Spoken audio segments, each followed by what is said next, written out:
Hello, my friends, and welcome back. Thank you very much for being with me again today. Today, a phone call conversation occurred between the President of the United States of America, Mr. Donald Trump, and the guy in charge of the Ukrainian nation, Mr. Zelensky, or Zelenskyy. And the conversation lasted 1 hour, and it was very good conversation, says Donald Trump. I have here all the information provided by the Americans regarding the phone call. If you get more than I provide you here, that's a lie. Why? That's all they provided. All right, everything else is just a speculation. All right, so let's start with the first article. Very important developments. We're going to discuss them. First one, this is from Wednesday, 19th of March, 2025. This is from Ukrainska Pravda. Trump speaks of, quote-unquote, very good conversation with Zelensky. Excellent, look at them, like two leaders. Okay, the US President Donald Trump has reported having a very good phone conversation. Very good. Trump stated he had a very good telephone call with Zelensky, which lasted approximately 1 hour. Next, the first piece of news. Russia Today, 19th of March 2025. We're going to end up with this, my friends. Okay, we're going to end up with this. White House reveals details of conversation between Trump and Zelensky. But as I always do, I go kind of chronologically and trying to build an apex, go in the center, and then, leave it in a good note. Trump wants U.S. ownership of Ukraine's energy facilities, the White House. The president has told Vladimir Zelensky it would be best way to protect the country's power plants. US President Donald Trump has proposed an American takeover of Ukrainian power plants. This guy is going to give this country someone else's energy and power plants, suggesting it would be best way to protect the infrastructure. And I'm quoting, President Trump also discussed Ukraine's electrical supply and nuclear power plants. He said that the United States could be very helpful in running those plants with its electricity and utility expertise. American ownership of those plants would be the best protection for the infrastructure and support for Ukrainian energy infrastructure, according to a statement by the U.S. Secretary of State Marco Rubio and National Security Advisor Michael Waltz, released shortly after the call. Well, let's see. Do you remember why the Russians said they will enter Ukraine? Forget about the garbage of unprovoked and unjustifiable that these media operatives feed you, the narrative of toddlers. You know why? One of the main reasons was no NATO in Ukraine. You know what NATO is? United States of America. And some Western baboon countries, vassal states. So when these guys are talking in the West that, hey, we're just going to bring in Ukraine after the ceasefire some NATO troops in Ukraine. That's exactly what the Russians tried to avoid, and they had how many hundreds of thousands of people dead. And do you think they will agree with that? Unless they're bottom feeders, and I don't see the Russians being bottom feeders anymore. So now Trump says, you know what? We're going to take over the electrical supply, energy, power plants. What do you mean? The whole point is you out, we in, or Ukraine neutral. Ukraine neutral, there's no more the opportunity. It's gone. Ukraine will not be neutral anymore. Ukraine will be under the Russian sphere of influence. 100%. Now, if the Russians allow the Americans in a limited way to come in, that's a different story. But I guarantee you, those guys who will get ownership of those power plants will be under Russians. All right, that's the first one. Next, new voice of Ukraine. Trump proposes U.S. ownership of Russia-occupied Zaporizhzhia nuclear power plant. Where is that power plant? Hey, don't worry, I got prepared. Here is the map of Ukrainska, which means at the border, at the margin, at the edge. All right, at the edge of what, I wonder? Russia or what? So here is Zaporizhzhia. This is Zaporizhzhia. You see this Zaporizhzhia? Okay, this is Zaporizhzhia. And the nuclear power plant is in Enerhodar. Enerhodar is right here on the, used to be Dnipro River Reservoir. Right there, this is Energodar. This is the exact power plant right here. Right? So across from this, you got Dnipropetrovsk Oblast. So it's a border between Zaporizhzhia Oblast, Dnipropetrovsk, and I think this is Kherson here. No, I don't think I know that. So here it is. The Russians have it. Someone, if you remember, destroyed the, what was it, Novokakhovka Dam right here. Novokakhovka Dam was blown up. Zelensky said it was the Russians, so anyone said, okay, it was Kakhovka, Novokakhovka, it was destroyed. So this is no more as it looks here. This is just the river, the Dnipro River, as it comes from here, here. So the Russians were able to hold on the Zaporizhzhia nuclear power plant, and the Ukrainians could have been right here. This is nothing here, just a river. They did not take over. Well, I tell you why. The most likely, the most probable scenario is this. The Russians said this: we're going to put some explosive all around it, all around the Zaporizhzhia nuclear power plant. If you dare to come over to attack us with a little mission, we're gonna blow it and we're gonna blame it on you. Do you think that's not plausible? Because after so long, the Ukrainians, NATO, were incapable of taking over Zaporizhzhia nuclear power plant. I think that's the way it is. I think it's already prepared, and someone is staying like this, ready. If you shoot me, they're gonna be blown up. That's what I think. Maybe I'm crazy, but I know I've been around the block a few times, and in the time of war, it's unbelievable how those guys did not even try to have anything on it. From time to time, a drone coming over, Red Rover. I think that's exactly why they stopped attacking it. And you know what's strange? When the Russians took over the Zaporizhzhia nuclear power plant, it was, remember, they started on the 24th of February, 2022, and I think on the 6th or on the 4th of March, the Russians took over that. So it took them 10 days, and they took over it. The Ukrainians did not have anything over there. Now, these guys cannot take it back. So Trump says, well, maybe we can have it. Really? Well, you know that's a no-no, but nevertheless, this is the way things go. In negotiation, you know the other side has some non-negotiable. So you have to come with something to negotiate the non-negotiable. So then you come with something, with a request or something that you deem unnegotiable. And then you say, well, this is unnegotiable for me. It's non-negotiable for you. So we drop that and then we negotiate. Even though I have non-negotiable. It's just I make it appear as non-negotiable. I just elevate it to the level that we're not going to discuss this one. Like, hey, I'm going to bring U.S. troops in Ukraine. And the Russians are, what are you talking about? There's going to be a no-no. That's a non-negotiable. Okay, bring them on. Bring them on. All right, let's move on. Let's move on to the next one, which comes from Ukrainska Pravda.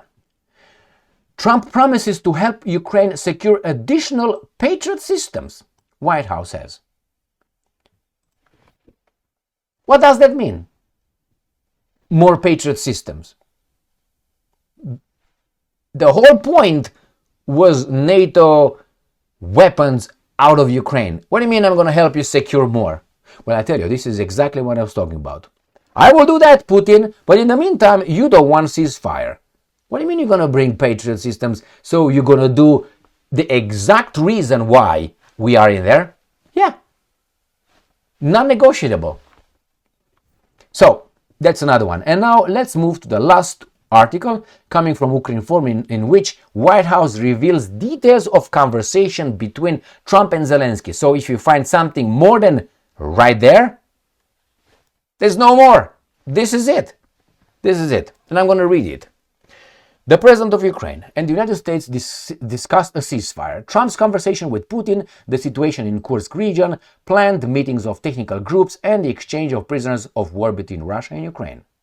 Trump also proposed that Ukraine transfer ownership of its power plants to the US to better protect them. What do you mean better protect them? So let's say tomorrow the Ukrainians say, yes, we transfer it tomorrow. Let's sign the papers. Give the Ukrainian nation's wealth to a different country. Just like that. What do you mean? Do you think the Russians will do what? Not hit them? Because they're going to be the Americans over there saying no? Or the Americans going to bring their Patriot systems at these power plants? What do you mean? Let's blow them before you bring anything over there. How about that? First, that is the Ukrainian nation's wealth. It's not Zelensky's, and it's going to be transferred to my country. Thank you very much. Why do I say that? Because, you know, we are also owned by the same interests that try to own Ukraine and try to own Russia. Okay, this was stated in a joint declaration by United States National Security Advisor Waltz and the Secretary of State Rubio, which was read by White House Press Secretary Caroline Leavitt in Washington on Wednesday, today, as reported by Ukraine Foreign Correspondent. And I'm quoting, this is it, my friends. That's all you need to know. Not all you need to know. That's all it was revealed. Everything else is going to be speculation and people talking smack. And I'm quoting, today, President Donald J. Trump and Ukraine's President Volodymyr Zelensky had a fantastic phone conversation, she said, reading the statement. Okay. She noted that Zelensky thanked Trump for a productive start for the work of the Ukrainian and American teams in Jeddah in March 11th, which significantly helped in moving toward ending the war. So first is an ass-kissing right here. We're going to move on. Additionally, it was mentioned that the Ukrainian president, you have to know that he's the Ukrainian president, unelected, but anyway, expressed gratitude for the support of the United States, especially the Javelin missiles that President Trump was first to provide and his efforts towards peace. Okay, this paragraph is ass-kissing paragraph. Thank you very much. Let's move on. And I'm quoting, the leaders agreed Ukraine and America. What do you mean America? There's no America. It's the United States of America. America is a continent. What are you talking about, imbeciles? We'll continue working together to bring about a real end to the war, and the lasting peace under President Trump's leadership can be achieved. Ura! Okay. Ceausescu PCR. President Trump, for his part, briefed President Zelensky on his conversation with Putin and the key issue they discussed. And I'm quoting, they reviewed the situation in Kursk. The Kursk situation is dead, face down in the water, floating downstream, bloated. This is it for the Ukrainians and NATO, and agreed to share information closely between their defense staffs, and the battlefield situation evolved. Leavitt also reported that Volodymyr Zelensky requested additional air defense systems, including Patriot systems, to protect civilian infrastructure and people in Ukraine, blah blah, tra-la-la.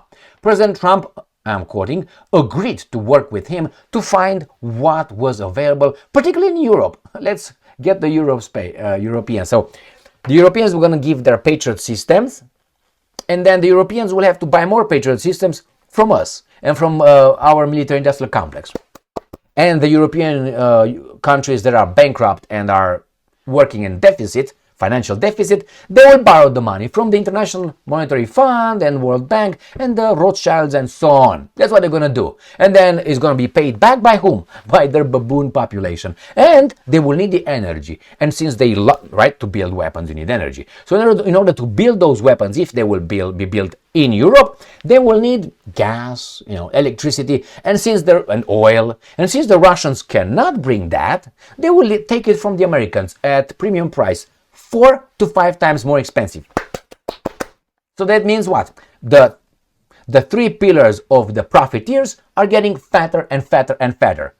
Financial system, international financial system, the military-industrial complex with their arms manufacturing companies, and with the energy industry. Got that? Now you know who that is. And somewhere in the 20th place is the big pharma coming over to help people with their problems. All right, let's move on. Maybe we're going to get another vaccine. The two leaders also discussed a partial ceasefire at energy facilities. The White House spokesperson mentioned that next week technical groups will begin meeting Saudi Arabia. They will focus on discussions regarding a ceasefire in the Black Sea as part of the broader efforts towards a full ceasefire. The Black Sea, Rampansampa, let me show you where that is. That is exactly here by the baboons in Romania, and the Bulgarians down there, the Turks down there, and then the Georgians down there, and so on. So this is the Crimean Peninsula. Here, this is what they care about, right here. This is a zone. Odessa and Mykolaiv and how do you call this? The Danube River, and you got Ismail, and you got Reni. Ren and Ismail. These ones were screwed up by the Russians, on and on. All right, let's go back. And I'm quoting. President Zelensky was grateful for the president's leadership in this effort and reiterated his willingness to adopt a full ceasefire. The US and Ukrainian leaders also discussed ensuring Ukraine's energy supply and its nuclear power plants. And I'm quoting, he, in a parenthesis, President Trump, said that the United States could be very helpful in running those plants with its electricity and utility expertise. American ownership of those plants would be the best protection for the infrastructure and support for Ukrainian energy infrastructure. Give us your wealth, you just work for us. Thank you very much. And that is Lebensstrom. Zelensky, you know what Lebensstrom is? Living space. Zelensky also thanked, again, how many times this guy said thanks, grateful, sucked his thing, for continuing to support humanitarian issues, including the exchange of prisoners of war. The Ukrainian leader reported on a recent exchange and expressed gratitude to Trump for his leadership. She also noted that Trump asked Zelensky about children missing in Ukraine during the war, including those who were abducted. And I'm quoting, President Trump promised to work closely with both parties to help make sure those children were returned home, the White House representative stressed.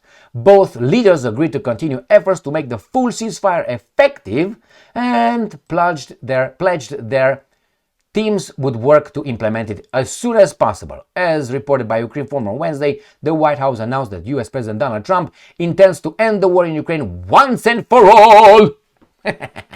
And Koniec filma. That's it. That's it. No more, Mr. Nice Guy. So this is what they said. So this is a blah, blah, blah, a blah, blah, blah, a blah, blah, blah, and blah, blah, blah. All right, this is what it was. Pretty good. It's a good beginning. Now, I don't know what's going to be happening out of all of that, but I guarantee you there will be no NATO troops. I mean, NATO is America. United States of America, mind you, right? I was an asshole with those guys, and now I say that, punk. So, there will not be troops, and the ownership has to be agreed by the Russians. Do you think these guys are going to force themselves in, like a rape in progress? Oh, we're going to bring our ownership in your country, and therefore you cannot hit those power plants anymore because it's American ownership. And if you do that, we're going to fuck you up. That's worming in. You know how worm goes? Chuk, chuk, chuk, chuk, chuk, chuk, chuk, chuk. Not like that. That's a snake. Chuk, chuk, chuk, chuk. That's what they try to do. Like a Kent, like a maggot on a corpse. What's the corpse? Ukraine. That's what it is. So, thank you very much for being with me again today. Stay strong, stay smart, look for the truth, and be just.